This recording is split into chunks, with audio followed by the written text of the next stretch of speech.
Assalamualaikum semua. Kepada mereka yang baru sampai ke channel ini, terima kasih banyak-banyak sudi datang ke channel ini, dan kepada mereka yang telah lama support channel kecil ini, terima kasih dan selamat datang kembali. So hari ini kita nak bercerita lagi tentang my pregnancy journey. Untuk hari ini kita nak bercerita tentang check up kedua di PPUM. Seawal pukul 8 pagi saya dan suami dah pun berada di PPUM sebab kita nak cepatlah pada awal pagi kan, kalau lewat-lewat nanti takut orang ramai pula. So macam biasalah proses pendaftaran tu macam yang saya dah ceritakan pada minggu lepas. Cumanya ada perbezaan tu, macam biasa saya rasa semua hospital sama. Perbezaannya doktor berbeza-beza lah setiap kali kita pergi check up. Dan kali ni kita dapat doktor lelaki yang sangat peramah. Siap cerita bangunan PPUM tu ada apa, tingkat berapa. Kalau emergency nak pergi mana, saya pun dah sebutkan benda tu pada video yang sebelum ni. Cuma hasil scan tu alhamdulillah pada masa tersebut baby kalau tak silap saya masa tu usia 30 minggu ke, saya tak ingat lah. Check up pertama tu minggu ke-27 tak silap. Lepas tu check up kedua ni minggu ke-30 kalau tak silap saya lah. Dan doktor tunjuk pada suami saya, sebab saya tak nampak kan, dia tunjuk graf scan tu kepada suami saya. Dia kata berat baby saya just nice. Kalau tak silap saya 1.9 kg ke 2.1 kg waktu tu. Dia tunjuklah, kalau dia kata graf tu di bawah adalah dia tunjuk santing-santing dekat bawah mana kan. Dia kata berat baby tu terlalu kecil, kita tak nak.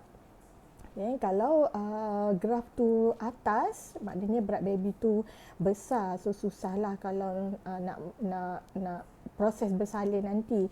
So kalau macam baby saya ni just nice, doktor kata just nice ni insyaAllah proses bersalin tu lebih mudah lah sebab dia tak besar dan dia tak kecil. Jadinya kita orang alhamdulillah rasa syukur sebab masa tu segalanya berjalan dengan lancar.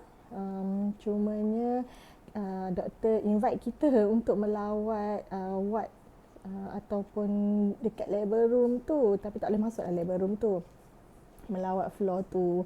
So masa tu tak ada masa, so kita fikir kita akan datang lain kali lah. Kemudian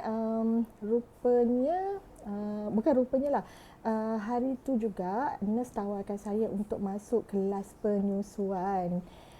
Tapi disebabkan kita ada benda lain yang kita nak kejar pada hari tersebut, jadi saya minta tangguh.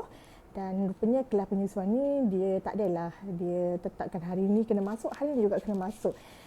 So boleh je nak pilih bila-bila masa as long as kita datang ke PPUM tu lah. So saya minta untuk minggu hadapannya. So saya rasa sebenarnya saya ni nak ke KK, jadinya video kita pendek je untuk hari ni, dan insyaAllah kita akan jumpa lagi pada video-video yang akan datang.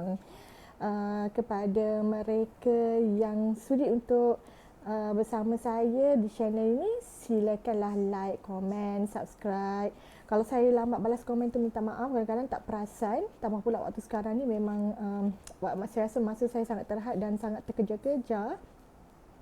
Dan kepada siapa yang rasa-rasanya masuk ke channel ni sekadar untuk mengecam, untuk nak buat dosa je, rasa baik tak payahlah kot masuk channel ni. Better you all masuklah channel lain yang you all rasa lebih bermanfaat dan berfaedah lah.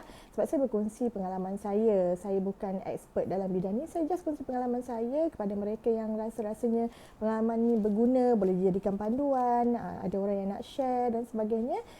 Saya alu-alukan berada di sini. Sekian, Assalamualaikum warahmatullahi wabarakatuh. Terima kasih.